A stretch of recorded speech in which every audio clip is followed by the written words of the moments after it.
The shortest distance between two human hearts is always a story. You tell a perfect stranger a good story and you win a heart for life. I think that that's a very common thing for people to be nervous about niching down.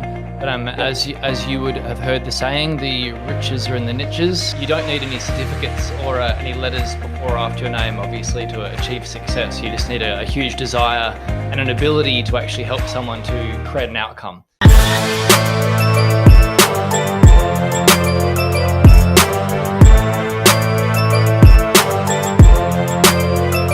Hey guys, this is AviArya, father of two girls, 6 dogs, husband to a superwoman, a street car racer turned hotelier, now social media marketer and founder of Internet Moguls. Welcome to my channel. Okay.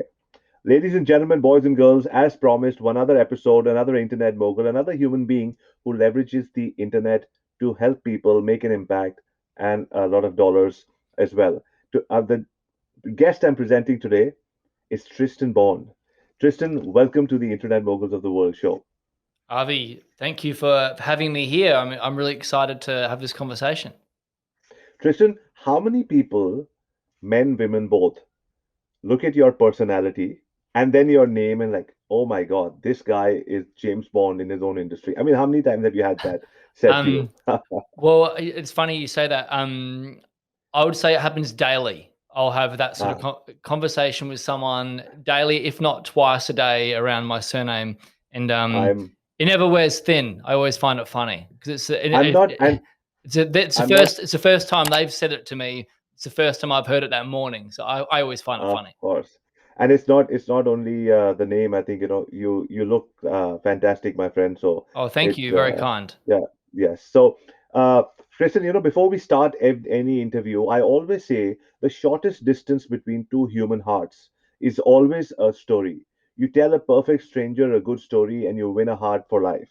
So I'm going to take 10 seconds to tell you a short story about who I am, and then I'll ask you to tell us your story. Perfect. Awesome. So my name is Avi Arya, father of two girls, 6 dogs, husband to a superwoman, a street car racer turned hotelier, now social media marketer, and founder of Internet Moguls, where we help entrepreneurs get known, get leads, get sales using the power of micro videos. Over to you, my friend. Wow, that's powerful. I'm gonna try to replicate that using my same formula. So Let's do it. I'm Tristan Bond. I'm the father to two French bulldogs, Watson and Gigi. I'm a butter chicken and Shiraz enthusiast. I'm a former physiotherapist turned entrepreneur, author, and speaker, and now founder and owner of Practice Acceleration. And what we do is we help practice owners of healthcare clinics to double their income, halve their clinical hours, and create businesses that operate to serve them and not depend on them. Wow, that is fantastic. And ladies and gentlemen who are listening or watching, we have not practiced this before. This came out perfect the first time I asked Phew! him to do it. I was stressed Great. after you led the way. I was a bit nervous there. I'm glad we got through that part of the You interview. did. You did very well, Tristan. Thank you. Tristan, in today's day and age, we always say there are three things to a business. You need to get known, you need to get leads, and you need to get sales. And I see your website, everything about you is just so, everything is so well laid out. You know exactly what you want. I'd like to Thank start you. with that.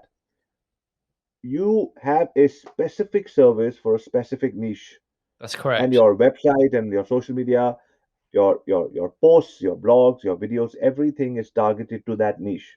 That's right. While the whole world, and especially most of the people that we speak to, feel nervous and anxious about micro niching, narrowing down on an audience, you narrow down and narrow down very well.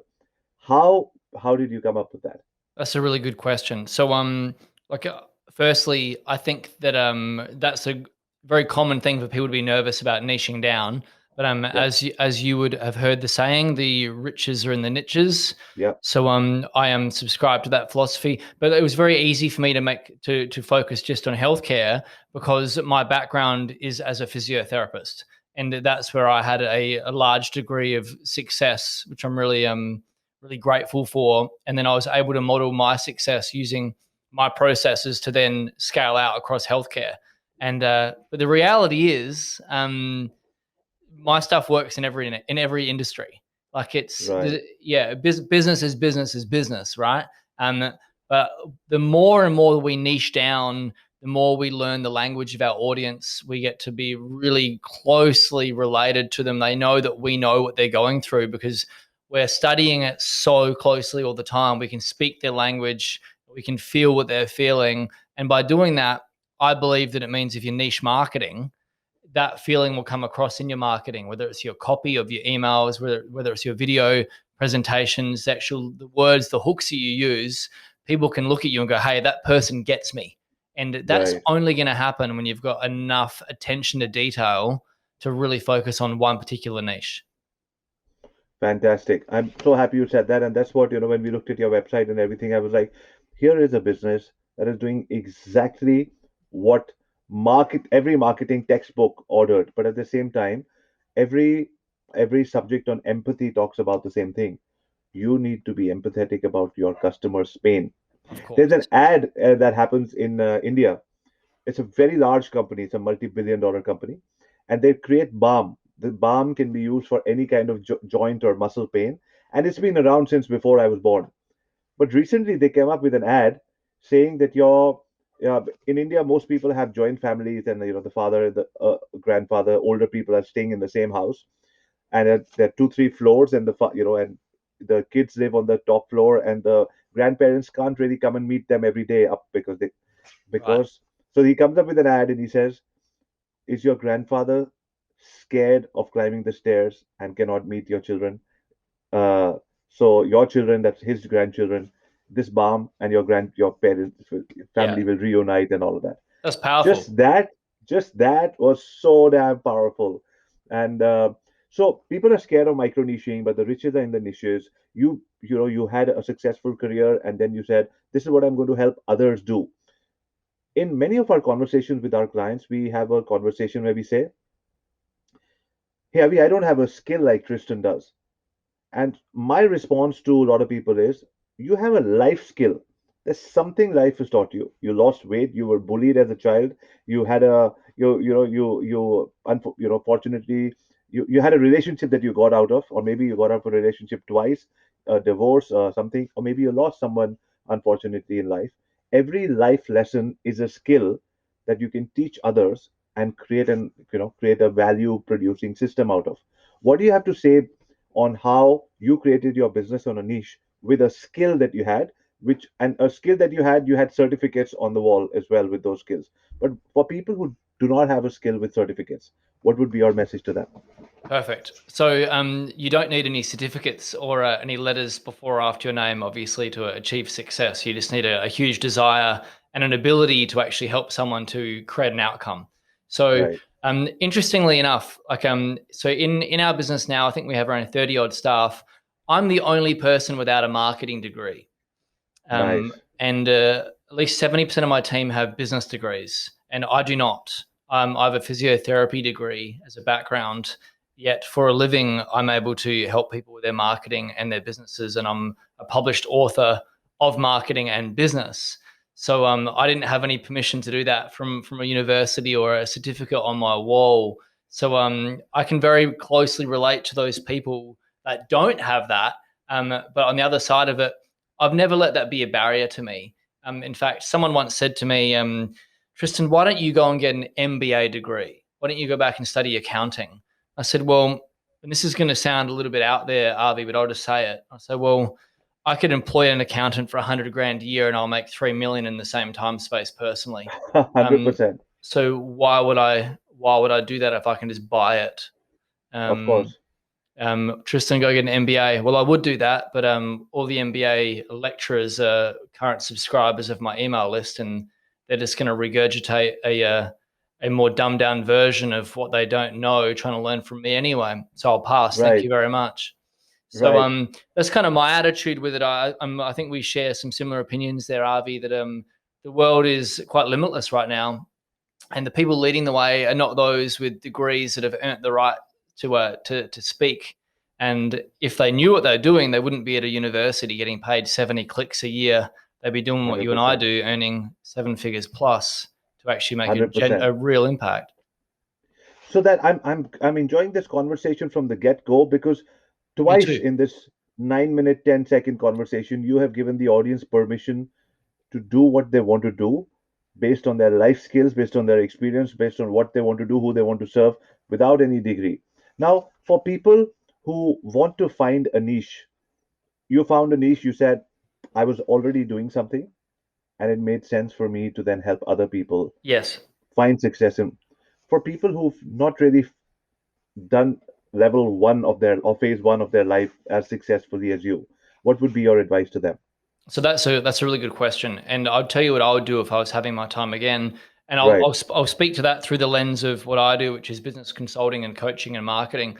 So if I was sure, to have my time again, what I'd do, and I kind of did this a little bit in healthcare, to be honest, anyway, because we niched down into healthcare, but in healthcare is like really broad. of Um, course. but I mean, if I was to do what I was doing, if I was doing this again, what I'd do is I would have a broader message based on a promise. So Mhm. the promise wouldn't be so niche specific, if that makes sense. Of course, So, 'cause our promise really, we work with healthcare professionals, but our promise is to double your income, halve your hours, and automate your business.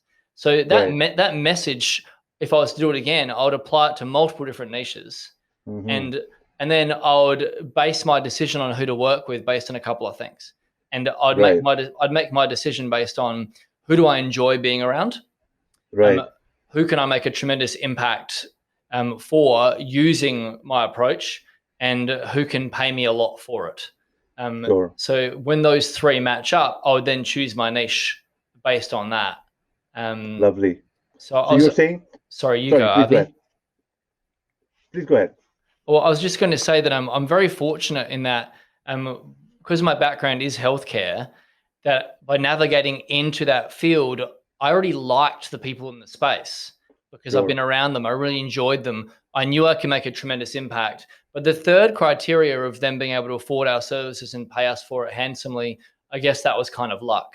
So Right. I got lucky with that one first time around. But we've also played with other niches since. Like I had a software company, a digital marketing agency, and so on.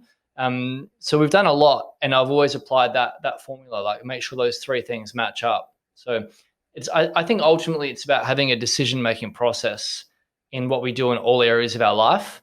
Like Right. I'll just jump off track a little bit. Like a friend of mine, he's extremely charming, lovely guy, and he keeps jumping from relationship to relationship.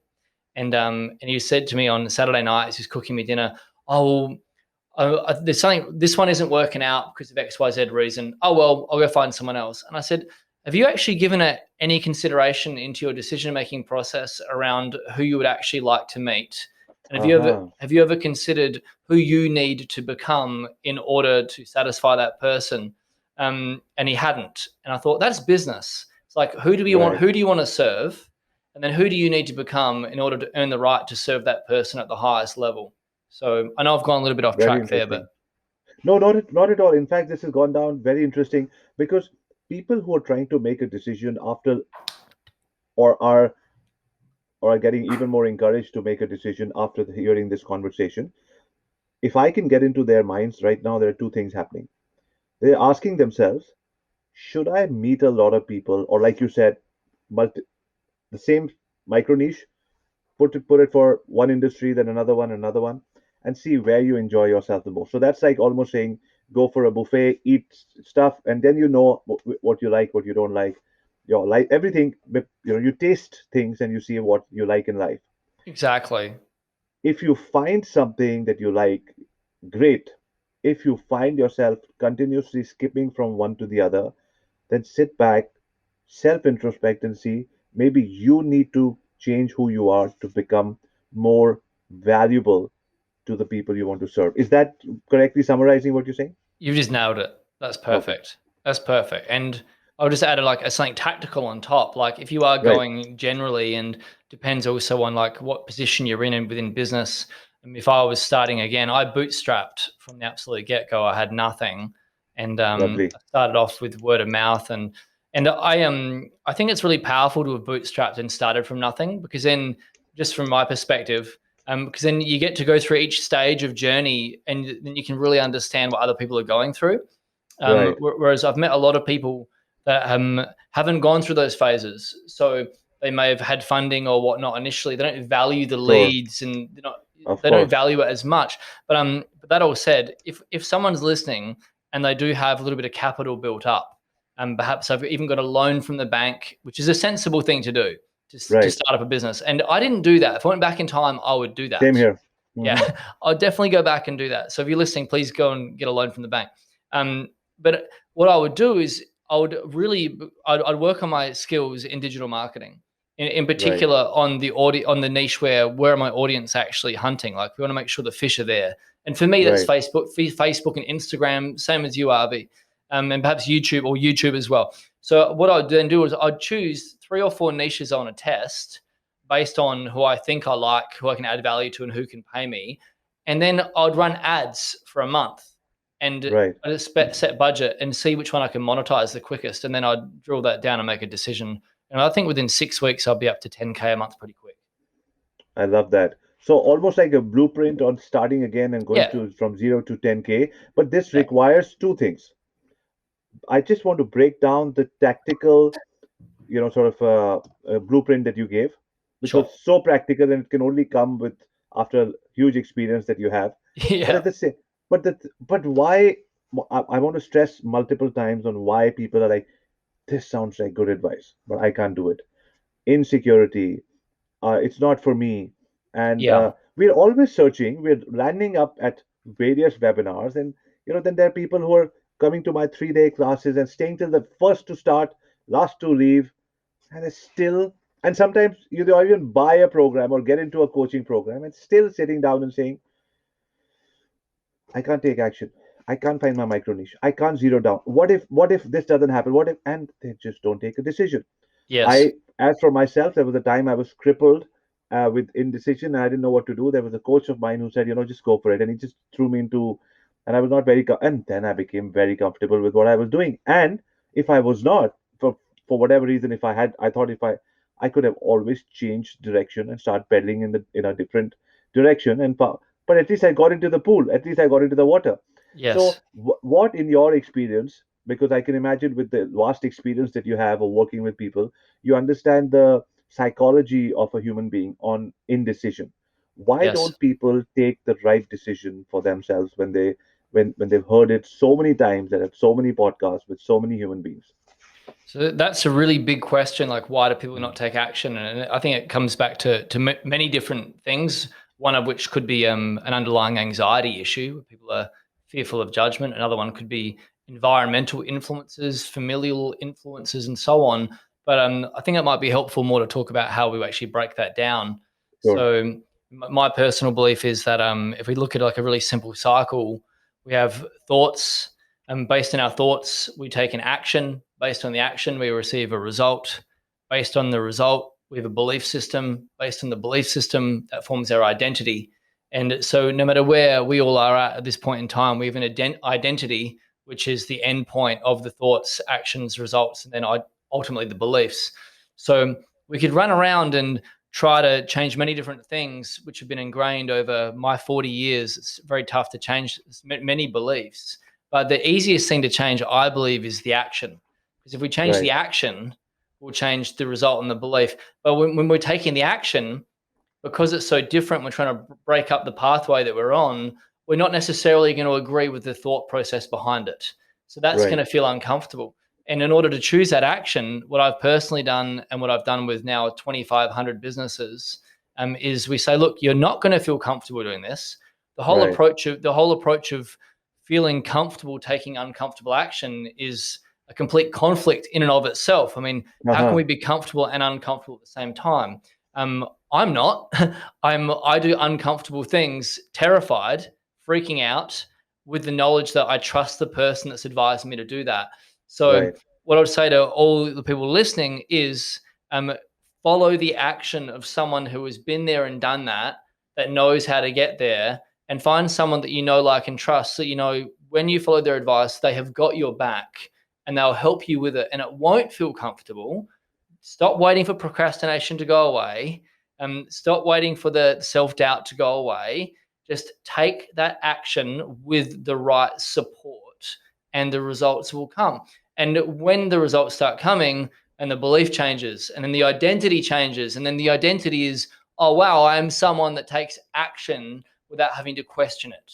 I'm someone that takes action without fear of what people will think of me. So, I mean, that's my answer in a roundabout way, and it's certainly No, not right. It's just right for me no, at this point. I think it is. I think it's. I couldn't have. You know why I had that smile on my face while I was listening to you was because I can just imagine every Thursday I have 200 people from my VIP inner circle, and I want to play this last clip specially for them. Oh, great. Well, I'd love for them to hear it. I hope they like it. Take action, get it, and things work out. You stop. Things don't work out. You don't feel comfortable, and then you take action. You take action, and then things become better, and then they become comfortable till they become uncomfortable again, and that's the whole process. And get Yeah. comfortable with not being comfortable. I love that. No, you broke it down, just brilliantly.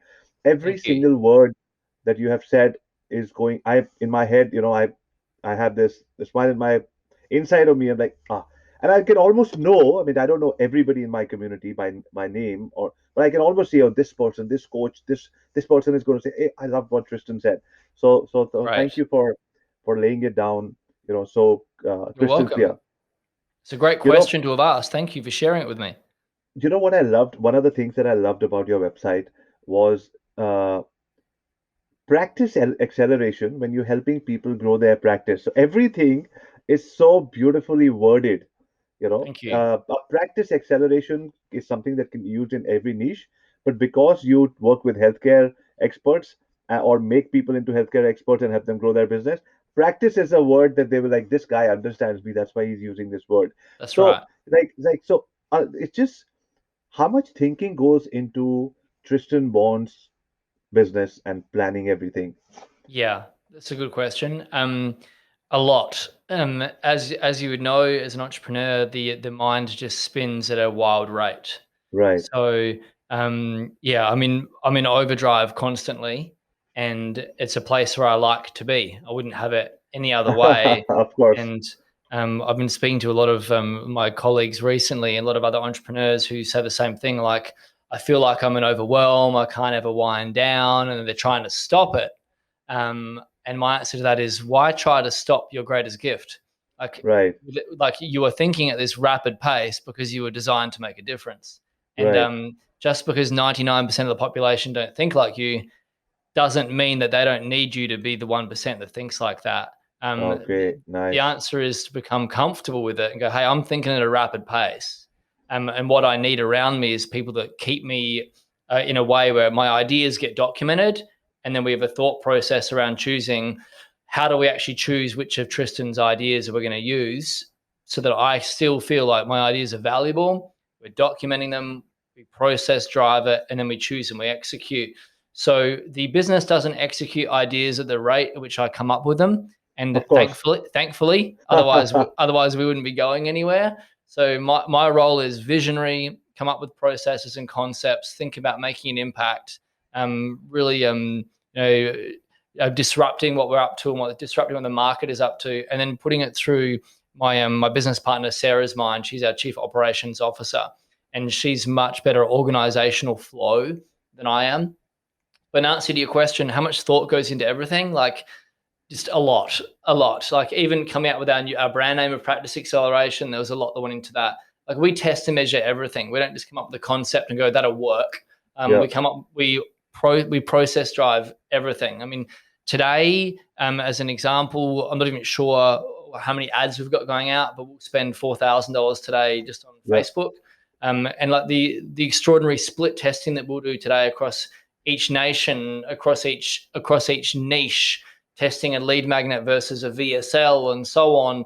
Like, we test and test and test, and we look at what is the market actually like and what will be profitable for us before we try to scale anything up. That's in an ad sense, but like everything we're testing constantly. That's fantastic. That is fantastic. And I the last 1.5 minutes, I was almost like a mirror, uh, inner reflection of because I've got a team as amazing as yours, and this is what happens. And I'm like, you don't have to do everything that I'm talking to you about right now. Just document it, make sure we don't forget it. We put a rough deadline to when we're going to discuss these ideas and when we're going to implement them. But just listen, hear me out right now. This is where we are headed in the next 3 months. While we're already at breakneck speed trying to do a lot of things and fix things that are breaking in the process, we're like, we got it. And so many times, people who've been able to survive this journey with me are the people who are able to see 3, 6, 9, or 12 months ahead of time. Nobody can see 5 years ahead of time. I think you're the only No, one who can see it. But people who are able to see it, these are the people who become the CEOs or COOs of your companies because they're that's able to right. see at least 6 months ahead with you or a year ahead with you. I totally agree. In terms of, I want to switch gears, and because all this thinking, all this planning, all this being so crystal clear, because I became a fan of your websites and what you do online based on, I was like, this is so Thank you. clear. I mean, I love to think correctly, but to be able to put it the way you have in all your social media channels, it's not easy, it's just not easy to do. So No, it's not easy. I No. I can just imagine, and looking at you, like I said, my friend, you look like $1 million. Thank How you. do you what do you do for health and rituals and all of that? Great. That's a good question. So I like that you said the word ritual. Because for me it's more ritual than routine. Uh-huh. Routine feels like discipline or Right, punishment, whereas ritual is something which is really enjoyed right. and celebrated. So I've got some great rituals around. Like, firstly, I'm really blessed as well. Like my younger sister, who's my best friend, she's an organizational and a clinical psychologist. So like she's like me, but smarter and Uh-huh. just better at everything. So like when I have deep conversations with her, we really get involved in like what's going to drive people's success. And one thing for me that's really important is my morning ritual. So my morning ritual is I need to get up at the same time every day so that I can Right. control my sleep wake cycle. So at this point in time, I'm up at 5:30 a.m. each Wow. morning. The next thing that I do is I drink half a liter of water because I know I've been dehydrated from sleeping for 7.5 hours. And the next thing that I do is my ritual is to take my dogs for a walk. I've got two French bulldogs. I walk them, and that is my Gigi favorite and way. Gigi and Watson. Gigi and Watson, Yeah, right. yeah. Gigi's actually in charge of my household, and I work for her. And Nice. Watson is definitely third in the chain of command. It's Gigi first, Lovely. then me, then Watson. So I take them for a walk each day, and then I go for a coffee with one of them because they don't like to interact too kindly. Like Gigi will get Okay. upset if Watson comes. So that's a routine to start the day. I have a wind down routine every single day. I go to bed at the same time. I go through my gratitude journal before I go to bed, so that way I can finish up really positively. And in terms of exercise, exercise is a ritual for me. I exercise every day, and that is scheduled inside my calendar. So I have a program around that. I'm not crazy about it. For me, the ritual of actually attending is the joy in and of itself. Same thing with eating. I've got rituals around that as well. So everything's just planned. So, Avi, you're probably getting the sense of in my life, I like having structure, Right. and I'm not OCD about it. I've the important things are structured and they're diarized. My Right. mantra here for myself and for my team and for our clients is the diary is the boss. Like, I love that. live by a diary, document it in a written journal, and also because that's more like intentionality. But then for reminders to ensure we do it, put it in a digital calendar so it beeps at you. Right. So that's a bit of an insight into me and how I operate. I love that. And it's very evident, everything about you is just, but I just want to take another minute on this. Please. When is it that you are thrown off guard, when you can't sleep on time and you can't wake up on that at that very hour, when you can't get those 7 hours of sleep, when you don't have that glass of water in the morning, and when you don't do that, like when is it that you become, uh, you know, like most people who are not, and how do you come back? Yeah, good question. So, I mean, certainly that does happen. I wish it didn't. I really wish Sure, it didn't. of course, It happens to me, and the things that would throw me off track would typically be personnel problems. So we're talking about staffing, and sure, there's no way to avoid that. I mean, no matter what right, organization you're in, you're going to have people that you're dealing with, which are either perhaps they're underperforming or perhaps they're being difficult within your culture, and that causes me the most amount of stress. sure, So How do I handle that? Well, firstly, like a personal habit, it does throw me off, but I do a lot of meditation. So coming back into presence is really helpful. And I'm very much a student. I'm not a master by any Right. stretch of the imagination. So I do meditate twice a day, which I find tremendously helpful to stay balanced. I have my core values list up on my mirror, which I look at every single morning. And so I'm really clear around how I want to behave. So for me, it's like, well, I may be experiencing the emotion of anxiety or disappointment or frustration, but at the same time, self care is a really high value of mine. Therefore, it's important that I still go to sleep on time. So I'm not going to push that back just because I'm experiencing the emotion of anxiety or stress. Right. That said, I go to bed, then it will still be difficult sleeping. And the Right. next morning, hey, we're all human. Perhaps I'll sleep in. I do my best not to do that. But the way that I bring myself back into alignment is that once a week on a Friday, twice a week I have a strategic meeting with Sarah, my business partner. But on the Friday meeting, we go through our core values checklist. Right. And she asks me very pointed and directly, how are you going with these values this week? What do you need my help on? And where do you think you need to be different next week? And Right. so things never go more than a week without me being able to readjust and have a heart to heart with her and ask for support. So Interesting. basically, in answer to your question, a review and a reflection, and then the opportunity to ask for support from someone that I trust. And that's how I And get have back on track. and have the discipline and the honesty and the courage to go through that review, because when the human mind wants to go off track, it wants to stay off track for a That's while. right. uh, Once it gains momentum, it wants to keep moving in that yeah, direction, like Newton's second law. It wants to keep moving away from you. So we have that as a structured meeting every Friday morning at 8 a.m. And it's a non-negotiable. And we have a set agenda. And that is one of our agenda items, which I find to be the most beneficial. that's fantastic. I really love that. Chris, I wanted to ask you to tell the audience over here about Practice Accelerator. What is it? What do you do? How do you help people? The audience, many members could benefit from this, and how can they reach out to you? Well, I really hope so. So I'll start with like what we're about. So Practice Acceleration is a done with you coaching company, and what we do is we work with private healthcare professionals that wish to attract more new patients, to install processes and systems so they can keep those patients as patients. They can actually take advantage of the lead generation, so they can grow a team, and so that they can elevate their personal role from clinician into the role of CEO. So ultimately, what we're doing is we're working with very smart, talented, dedicated healthcare professionals and turning them into incredible business leaders and business owners. And the way that we do that is by providing them with our Done With You coaching program. We provide all of the strategies step upon step, and then we hold them by the hand every single part of the way to ensure that they implement it. And we're so confident with it, we have a 5 times ROI guarantee. Our Wow, average client, yeah, it's pretty crazy. Our average client will grow by $30,000 per month inside 100 days with us. So we're very careful about who we work with, because we're very proud of our brand of course. promise. And if people would love to get in contact with me, which I hope that they would, the easiest way to do that would be by following me online. I'm going to Tristan Bond or Practice Acceleration on Facebook or Instagram, and just reaching out that way. Another way would be to go to Practice Acceleration. No, what's the book called, Lucy? The link? Here we go. It has to be written down because I don't even remember my own stuff. The practiceaccelerationmethod.com. That's where they can Lovely. get a copy of my book, which is at the moment it's free. You just have to pay for the shipping and handling, which is like $7.95 or something. Lovely. Just more than one coffee.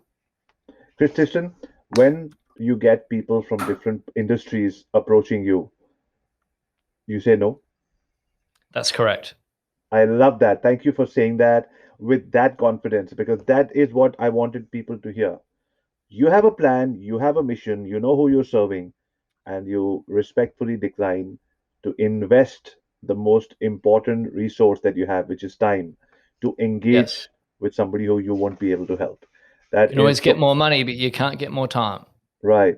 I love the Tristan. Before we end up, we always ask our guests to summarize the four key things that you would like our audience to go back, write down? What we do at the end of every podcast is we tell people, summarize those four things, put it on an Instagram post, tag Tristan Bond, tag AviArya, and one person, I'm going to fly down some of the books from Tristan, I'm going to order, and three people are going to get these books shipped from me and Tristan to you guys.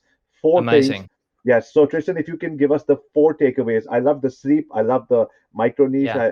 but I leave it up to you to say which are the four things that you want the audience to go back with.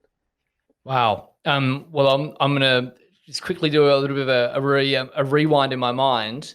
Sure. But the ones that are really important to me, if I'm as you guys are listening, I'd really appreciate it if you could tag me in that as well, and Of course. tag in Avi.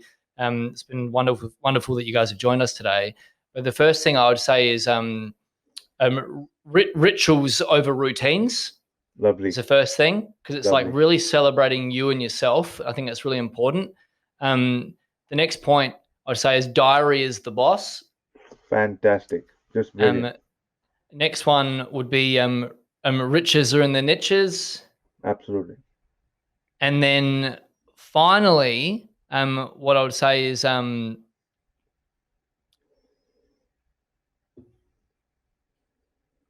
follow a trusted advisor and take uncomfortable action. 100%. Fantastic. That was so well said and so Thank you. beautifully summarized. Ladies and gentlemen, boys and girls, it's 35 minutes and 32 seconds on the clock. Every second, every minute of your time invested with us, we take very seriously. And therefore, we do our best to reach out to some of the best human beings around the world who have taken their mindset, discipline, rituals to be able to make successful businesses and then invest that time with us to be able to teach and train all of you people how you can do the same. So I hope all of you enjoyed this episode. Like I said, four things that you will implement in your life. Put it on an Instagram post. Tag Tristan. Tag AviArya, and three of you will. I will get those books from Tristan and I'll send it out to three of you. Just as our way of saying thank you very much. This, ladies and gentlemen, was another episode of the Internet Moguls Show. Once again, my name is Avi Arya, father of two girls, six dogs, husband to a superwoman, a streetcar racer turned hotelier, now social media marketer and founder of Internet Moguls. Signing off for now. Thank you, Tristan. You find me loser, set me free.